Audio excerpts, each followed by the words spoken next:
Eu queria ler então um texto com vocês, que está no livro do profeta Isaías, no capítulo de número 6. A gente vai ler do verso 8 até o verso 13. E o texto diz assim, Isaías capítulo 6, do versículo de número 8 até o 13. Depois disto, ouvi a voz do Senhor que dizia: a quem enviarei e a quem há de ir por nós? Disse eu: eis-me aqui, envia-me a mim. Ouvi e não entendais, vede, mas não percebais. Torna invisível o coração deste povo, endurece-lhes os ouvidos e fecha-lhes os olhos, para que não venham ele a ver com os olhos e ouvir com os ouvidos, e a entender com o coração, e se converta e seja salvo. Então disse eu: até quando, Senhor? Ele respondeu: até que sejam desoladas as cidades, e fiquem sem habitantes as casas, as casas fiquem sem moradores, e a terra seja de todo assolada, e o Senhor afaste dela os homens, e no meio da terra seja grande o desamparo. Mas se ainda ficar a 10ª parte dela, tornará-se destruída, como o terebinto, como o carvalho, dos quais, depois de derribados, ainda fica o toco. Assim, a santa semente é o seu toco. Vamos orar um pouquinho? Senhor, abençoa a Tua palavra. Abra os nossos olhos, os nossos ouvidos, para a gente ouvir a Tua voz. Que a gente está aqui para isso, para Te ouvir. A gente pede em nome de Jesus. Amém.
Nesse vídeo que a gente acabou de ver, eu não sei se vocês perceberam uma coisa. Quem venceu a corrida não foi essa pessoa perdeu a corrida. Mas o que a gente vê nesse vídeo é que aquela pessoa que fracassou, ou seja, não conseguiu vencer, foi na verdade o grande campeão. A gente percebe nesse vídeo que a pessoa que perde parece que ganha mais valor, ganha mais visibilidade do que até aquele que venceu. A gente não sabe quem venceu, quem é que venceu, mas quem perdeu a gente sabe. E esse vídeo tem a ver com aquilo que eu quero conversar com vocês hoje. Hoje eu quero conversar com vocês sobre o sucesso no fracasso. Esse texto que a gente leu, que é bem difícil, eu vou explicar para vocês ele fala de uma missão que Deus dá para o profeta Isaías. A missão dele era falar para o povo, para que o povo pudesse se arrepender. Ou pelo menos essa era a tarefa de todo profeta. O povo havia se distanciado de Deus, o povo estava longe dos caminhos de Deus. E Deus pergunta, quem é que vai falar para esse povo? E o profeta Isaías fala, eis-me aqui, envia-me aqui, eu vou lá falar. Só que o profeta não sabia de uma coisa, é que Deus chama ele para falar, mas para ele não alcançar o resultado. Ou seja, o profeta Isaías sai com uma missão onde Deus diz para ele, você não vai ter sucesso. A sua missão é fracassar. A sua missão é não alcançar o objetivo que eu estou mandando você alcançar. Eu fico pensando quantos de nós aceitaríamos fazer alguma coisa que a gente soubesse que a gente não ia ter sucesso. Quantos de nós aceitaríamos enfrentar um desafio que previamente a gente já soubesse que nós não iríamos ter sucesso? E essa foi a missão de Isaías. Só que, na verdade, a missão de Isaías era fracassar, mas o fracasso de Isaías era, na verdade, o verdadeiro sucesso. Como no vídeo que a gente viu, o corredor canadense fracassou, mas ele sai como grande vitorioso daquela competição. Ele sai em último lugar. Mas o mundo não sabe quem ganhou aquela competição, ou pouco lembra do vencedor daquele dia. Mas de Derek, todos sabem, apesar dele ter chegado em último lugar.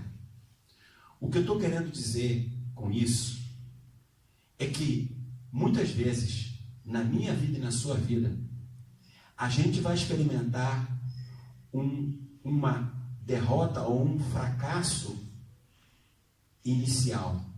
Mas o que Deus está querendo fazer com isso é que a gente se torne um grande vencedor.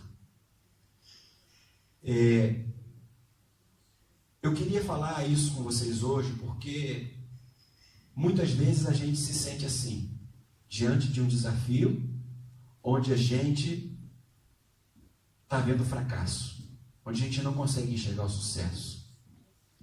E a gente não entende por que isso acontece. Mas a gente vai ver que Deus tem um propósito para a vida de cada um de nós. Hoje eu quero então falar sobre o sucesso no fracasso. Ou seja, como é possível a gente ter sucesso mesmo diante de um fracasso, como foi o caso desse corredor. Então, há 3 coisas que a gente precisa aprender e que Isaías precisou aprender sobre a missão que ele tinha. E eu queria conversar com vocês hoje. Em primeiro lugar, a gente vai perceber que o sucesso no fracasso ocorre quando a gente para de valorizar os resultados do presente e passamos a fixar os nossos olhos nos frutos do futuro. O sucesso no fracasso acontece quando a gente para de ficar olhando apenas para os resultados do presente e passamos a olhar para os frutos que Deus vai mostrar a gente colher no futuro. Vejam se não é isso que acontece. Deus diz para o profeta Isaías, olha, então disse ele, Deus, vai e dize a este povo, ouvi, e não entendais. Vede, mas não percebais. Torna insensível o coração deste povo, endurece-lhe os ouvidos e fecha-lhe os olhos, para que não venham ele a ver com os olhos e ouvir com os ouvidos, e a entender com o coração, e se converta e seja salvo. Deus chamou Isaías para uma missão onde ele ia falhar, mas a falha, na verdade, era o grande sucesso. Eu vou explicar para vocês por quê. Durante muitos anos, o povo de Israel vinha se distanciando de Deus. E Deus fala assim, olha, não adianta eu falar, porque por mais que eu fale, eles não querem dar ouvido. Só tem um jeito de salvar esse povo. É endurecer o coração deles. É não deixar mais eles verem os sinais que eu estou fazendo na vida deles, para que eles possam ir para o cativeiro da Babilônia. E é exatamente o que acontece com o povo de Israel. O povo de Israel não ouve mais a Deus. O povo de Israel não vê mais a presença de Deus na vida deles. Eles vão cada vez mais se distanciando. E o que acontece? Eles vão para o cativeiro. Aí, no cativeiro, eles começam a se lembrar de Deus. Quando eles estão presos, quando eles estão completamente longe de tudo aquilo que eles tinham de maravilhoso e de bênção, eles começam a lembrar da importância que Deus tinha na vida deles. É naquele momento que eles estão passando por privação, que eles estão passando por dificuldade, que eles estão vivendo como estrangeiro. A gente sabe como é que é ser estrangeiro, né? Que você está numa outra nação, que as pessoas falam com você de nariz em pé, que as pessoas muitas vezes falam de maneira truncada. Quando o seu alemão é ruim, eles falam para você, conversam com vocês como se você tivesse que entender. A gente sabe o que é isso. E é nesse momento que o povo de Israel se lembra e vê que Deus é importante. Então, o cativeiro, embora fosse um fracasso na vida de Isaías quanto profeta, foi se transformar num sucesso no futuro. Por isso que a gente não pode olhar ou valorizar os resultados do presente. É possível que você esteja olhando para a sua vida hoje e você fale, pô, tá ruim. Por trás do fracasso de hoje, Deus quer nos ensinar que lá na frente a gente vai alcançar o sucesso. E muitas vezes a gente fica se prendendo no presente e esquece que Deus muitas vezes permite a derrota no presente para que a gente tenha vitória no futuro. E isso que Isaías teve que aprender. Israel só se voltou para Deus quando eles estavam no cativeiro. Eu fico pensando, né? Quando eu cheguei aqui na Áustria, mais ou menos 1 ano atrás, algumas pessoas falaram, poxa, você é pastor? Pô, você fala português. É um privilégio a gente ter uma igreja que fala português. A gente poder se reunir na língua portuguesa.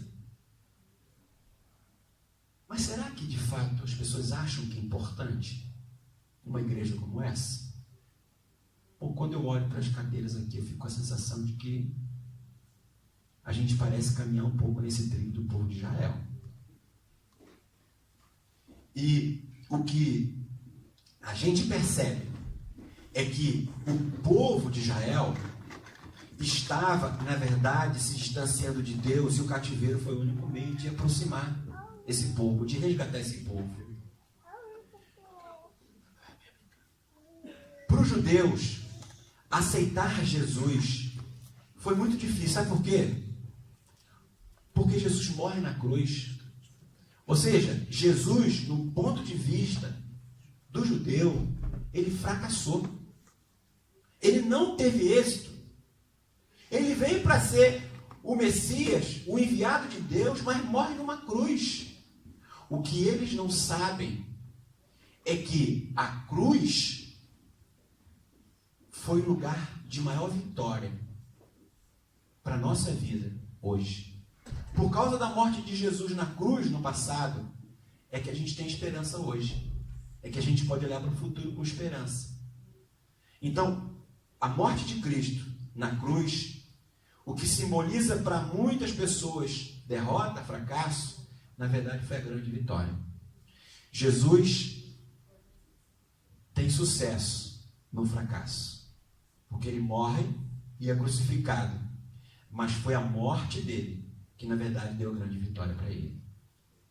Então, muitas vezes, eu queria dizer para vocês o seguinte: não fique se deixando levar pelos fracassos do presente, porque Deus tem para a gente uma vitória no futuro.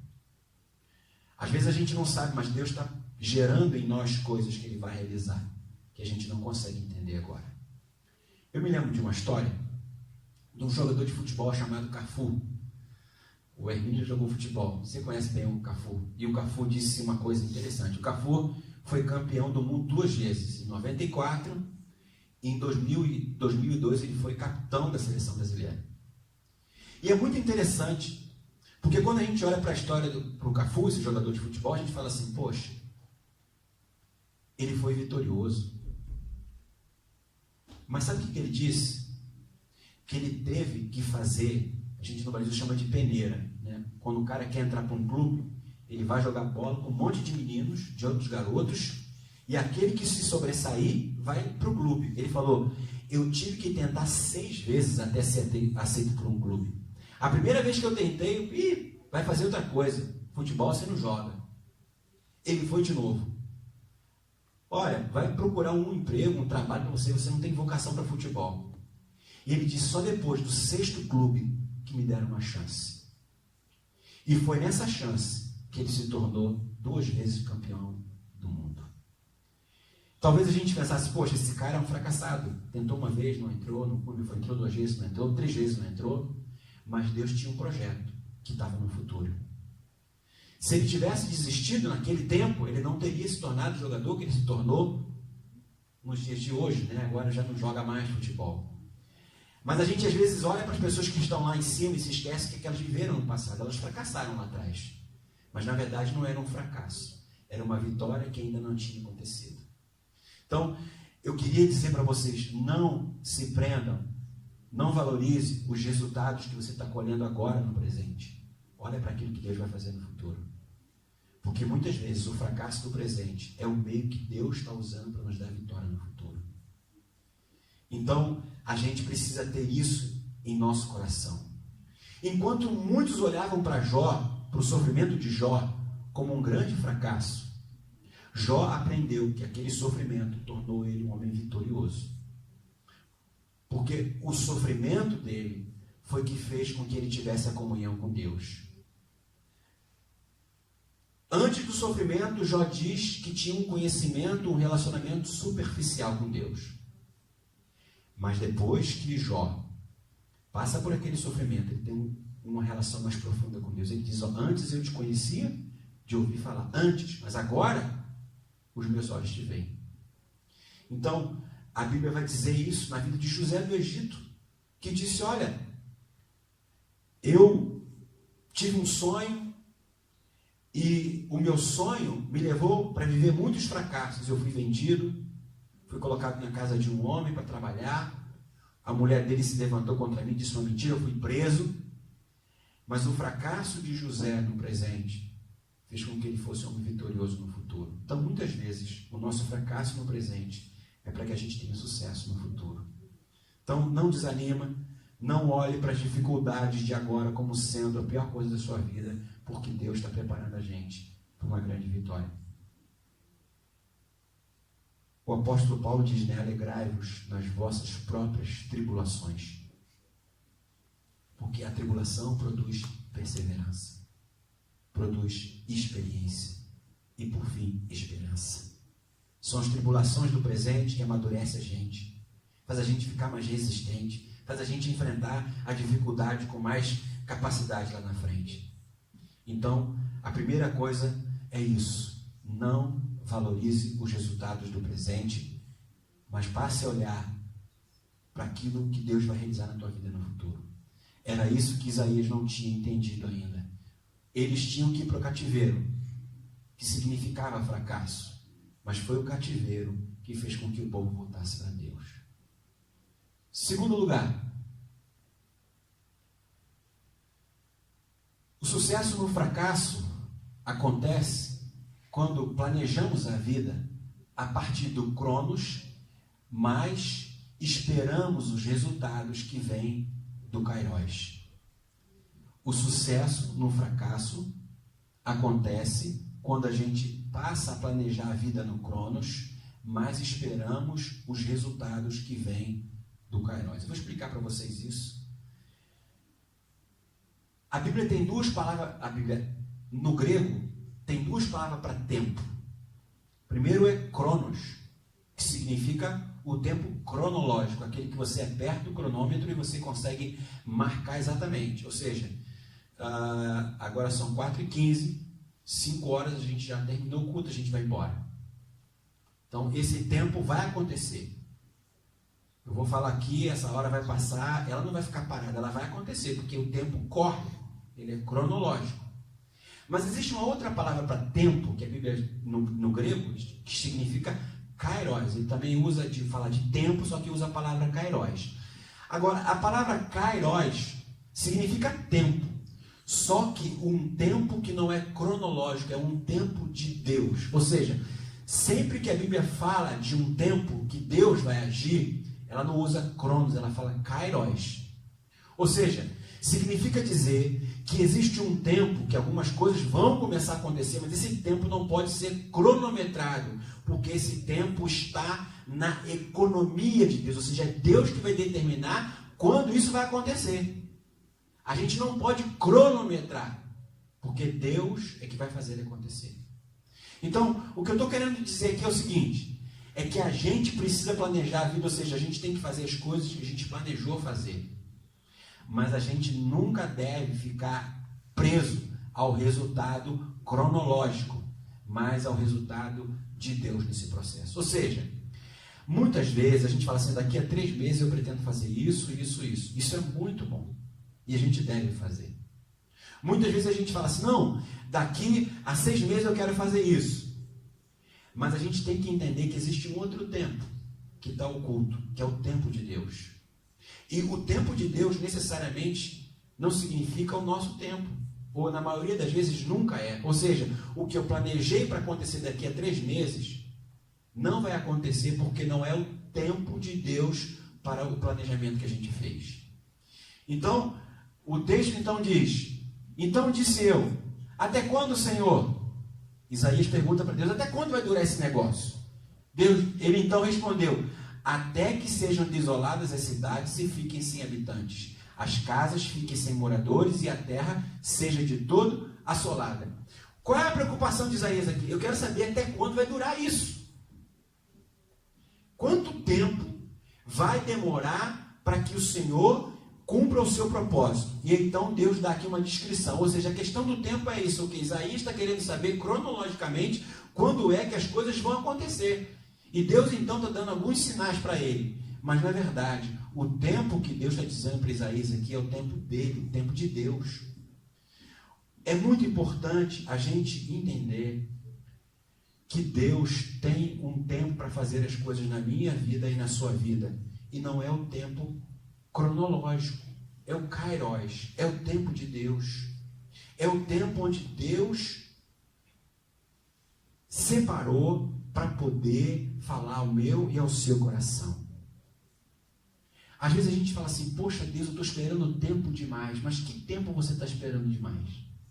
Talvez o cronológico, não o tempo de Deus. Porque talvez o seu tempo cronológico já chegou, mas o tempo de Deus ainda não chegou. E as coisas só acontecem quando o tempo de Deus chega. Antes do tempo de Deus as coisas não acontecem. E fica tranquilo, porque ninguém vai furar fila. Deus deu uma senha para cada um.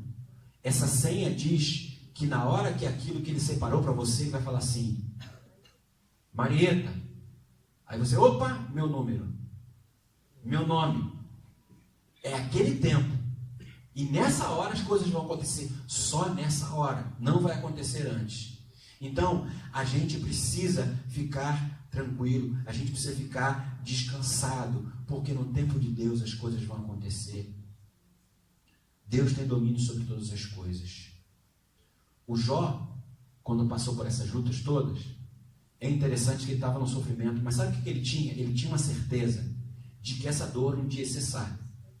No livro de Jó, no capítulo 19, o versículo 25 diz assim, eu sei, Jó dizendo, que o meu Redentor vive, e que por fim ele vai se levantar sobre a face da terra.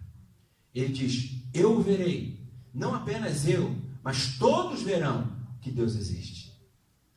Então, a gente não pode confundir o nosso tempo cronológico com o tempo de Deus. Deus tem um tempo certo para as coisas acontecerem na minha vida e na tua vida. E muitas vezes, ou na maioria das vezes, essas coisas não acontecem no tempo cronológico que a gente organizou. Ele deve servir de parâmetro para a gente, mas nós não podemos estar preso a esse tempo. Porque se a gente ficar preso ao tempo cronológico, a gente tende a se frustrar, a gente tende a desanimar, a gente tende a achar que Deus esqueceu da gente, a gente tende a achar que Deus não vai cumprir aquilo que Ele prometeu, mas no tempo dele, tudo vai acontecer. Deixa eu dizer para vocês uma coisa. Observe os grandes homens da Bíblia, os heróis da fé, todos eles tiveram o seu tempo de espera. Tiveram o tempo de Deus agir. Não foi no tempo deles. A Bíblia diz que Moisés, por exemplo, foi entregue pela princesa no Egito. Se tornou príncipe do Egito. Durante 40 anos, Moisés aprendeu a cultura egípcia. Moisés aprendeu como tudo funcionava no Egito. E de repente, quando Moisés está bem estável, ele é irmão do príncipe, ele tem uma briga com um egípcio e mata um egípcio e ele tem que fugir do Egito. Fica no deserto de Midian. Aí fala, minha vida acabou, eu já estou perdido mesmo, vou ficar aqui cuidando das ovelhas. 40 anos depois, quando Moisés estava cuidando das ovelhinhas, pensando em outra coisa, ele ouve uma voz dizendo, Moisés, Moisés. E ele disse, quem és tu, Senhor? Eu sou o Senhor. E você vai livrar esse povo do Egito. No momento que ele menos esperava, Deus aparece para dizer para ele, o teu tempo chegou. A hora da tua vida chegou. E é agora que eu vou começar a agir através de você. E Moisés então é chamado para libertar o povo do Egito. E ele se torna esse grande homem que foi. Mas teve um tempo. Tempo de espera para que Deus fizesse tudo o que tinha que fazer através dele. José do Egito, que eu falei há pouco, foi um homem que teve um sonho, e Deus deu um sonho para ele. Ele conta o sonho. O sonho dele diz que ele via, né, feixes de trigo. Ele diz que ele era um desses feixes, e que todos esses feixes se curvavam diante dele, como se ele fosse melhor do que todo mundo, né? Os irmãos acharam. E ele passou muita dificuldade por causa do seu sonho. Os irmãos tiveram inveja, jogaram ele dentro de uma cisterna, de um poço. Ele foi vendido para mercadores e foi para o Egito ser escravo lá. Trabalhou numa casa, honestamente. A mulher de Potifar contou uma mentira para o marido, dizendo que ele tentou atacar ela, e o cara santo. Foi colocado numa prisão. Numa prisão ele teve um sonho. Ele teve duas pessoas que tiveram um sonho, que pediram para ele interpretar. Ele interpretou o sonho, disse exatamente como era, e pediu para que lembrassem dele quando eles estivessem de novo com o faraó, o copeiro no caso. O copeiro esquece dele, depois o faraó tem um sonho, aí o copeiro se lembra de José. E José se torna o segundo homem mais poderoso do Egito. Porque Deus não havia se esquecido dele, mas o tempo não era chegado ainda. No tempo de Deus as coisas acontecem. Talvez você fique pensando, poxa, estou cansado. No tempo de Deus as coisas vão acontecer. Não fique olhando para aquilo que você está vivendo agora. Saiba que você está vivendo um Cronos. A gente tem que entrar no Kairos de Deus. No tempo de Deus. No tempo dele as coisas vão acontecer. Finalmente, em terceiro e último lugar.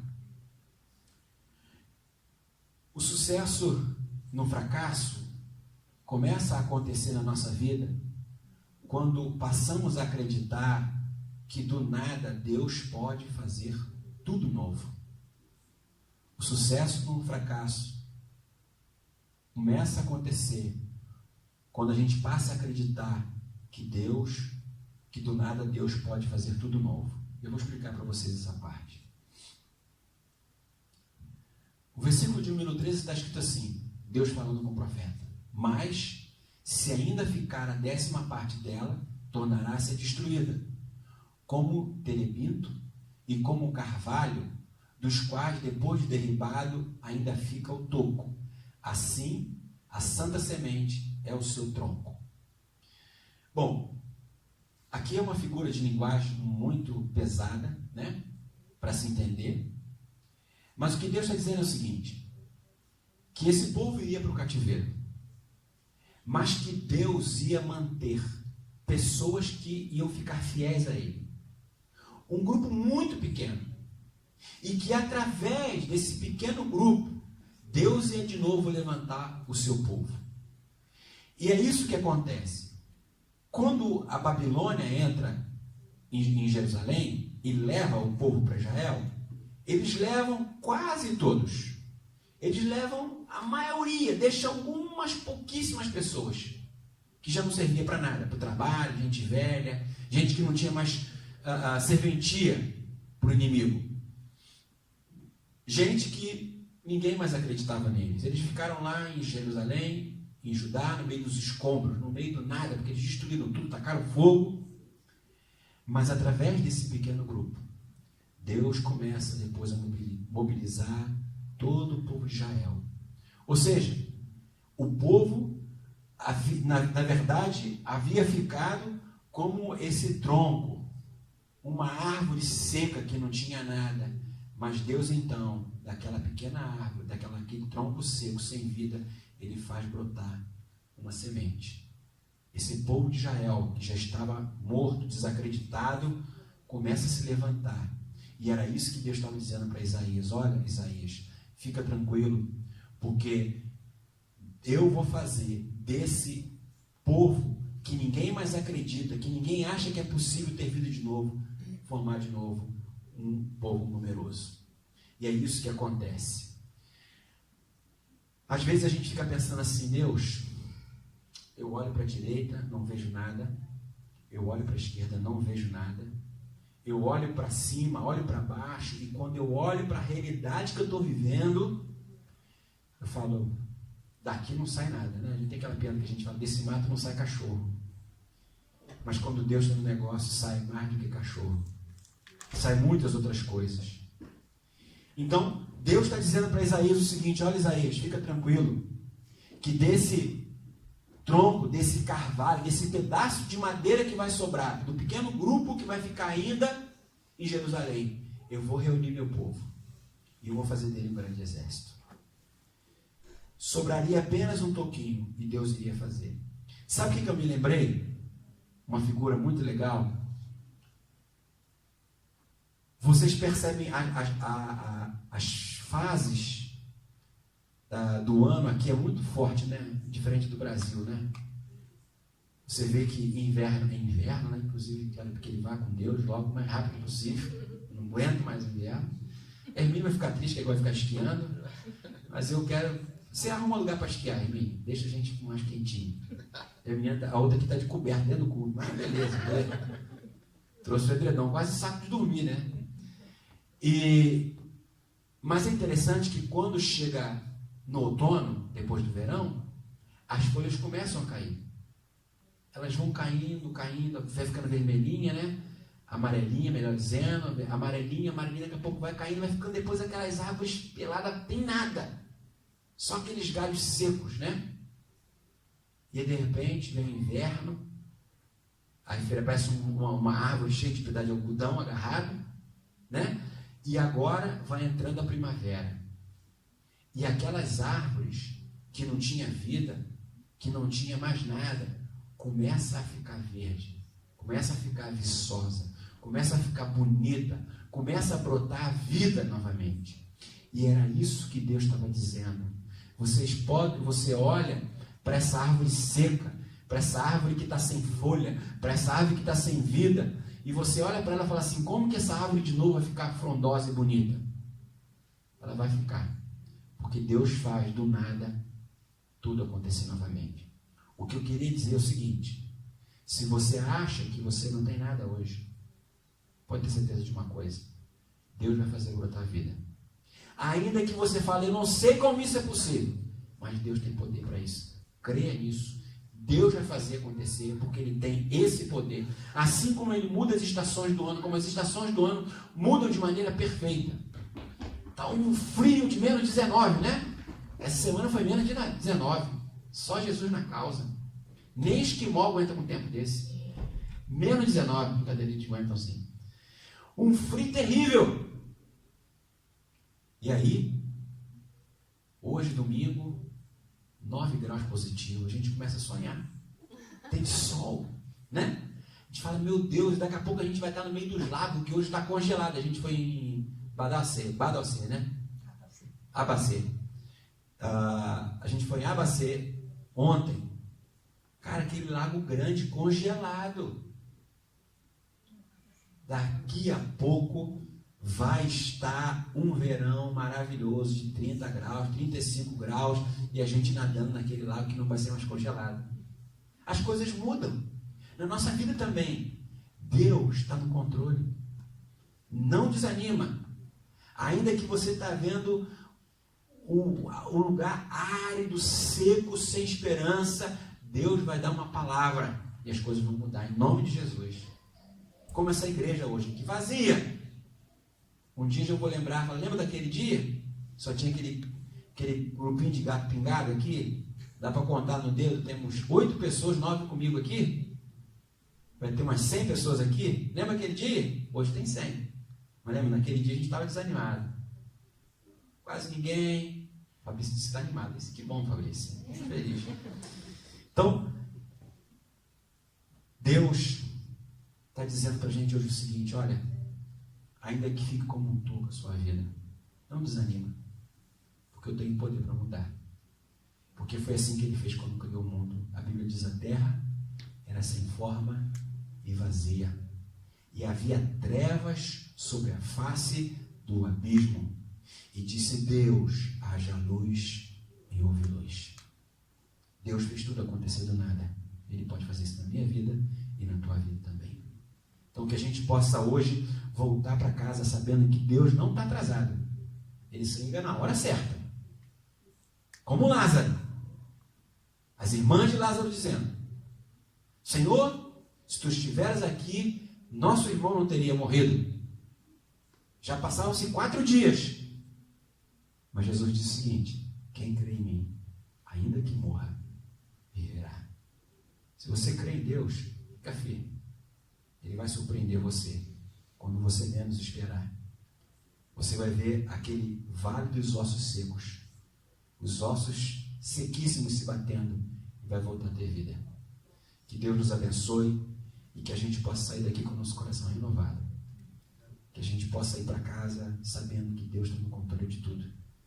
Que muitas vezes o que Deus está fazendo é que a gente encontre o sucesso, mas no meio do fracasso. Que Deus nos abençoe. Vamos orar? Feche teus olhos um pouquinho.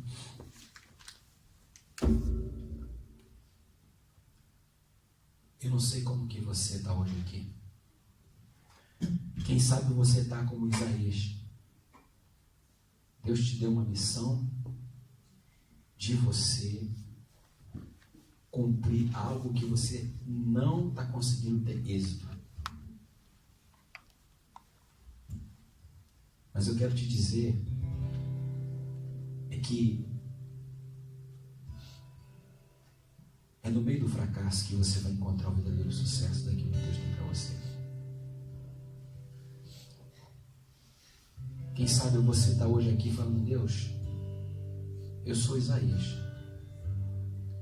Você me chamou para fazer alguma coisa que não está funcionando, não está acontecendo. O que eu vou fazer? O Senhor disse, olha, não desanima não. Porque está tudo acontecendo dentro do planejado. Está tudo dentro do planejado. Ainda que você não esteja vendo, está dentro do planejado. E no tempo certo, você vai ver que nada fugiu do meu controle, porque nada foge do controle de Deus. Deus é soberano, Ele tem poder. Ninguém muda. Governo, pessoas, situações. Nada pode mudar os planos de Deus. Ele é soberano. Ele permite que algumas coisas aconteçam para que a gente cresça com Ele. Jesus, sonda o nosso coração nessa tarde.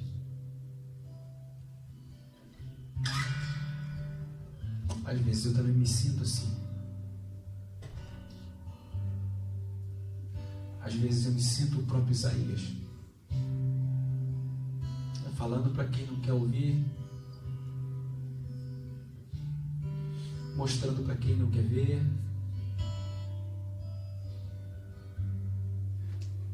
Mas essa é a nossa missão, fazer a tua vontade. A gente é servo, a gente precisa te obedecer. Senhor, eu quero te pedir pela vida da Déia de uma maneira muito especial hoje. Mostra para ela que o Senhor está no controle da vida dela. E de que o Senhor não improvisa. O Senhor planeja e cumpre o planejamento teu. A gente improvisa. A gente muda um texto, muda uma fala,